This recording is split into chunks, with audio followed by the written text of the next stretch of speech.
Er moet geavanceerd worden met het verbeteren van de treinverbinding tussen Friesland en de Rhônestad. Daarvoor pleit de reizigersorganisatie Rookoff in een brief van de minister. De Tweede Kamer praat over het haatspoorwegennet in Nederland en daarmee ook over de verbinding tussen Ljouwert en Zwolle. Gasthouderbureau Friesland uit Drachten zal fuseren met een gasthouderbureau uit Culemborg. Het Drachtsterbedrijf ziet al een paar maanden in de problemen.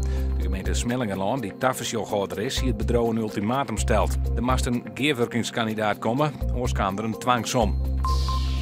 15 kerken in Friesland kunnen van Mijlkoor goed 1 miljoen euro opknapt worden. Het gaat om onder andere de kerken in Dwajem, Oudenboorn en Vrouw Bjorn. Het geld komt van een part van de provincie en van een part van de Driek.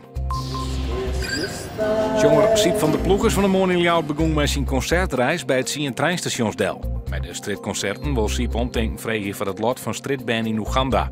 De actie is een initiatief van de protestantse kerken in Nederland. De tour eindigt juni in Deventer.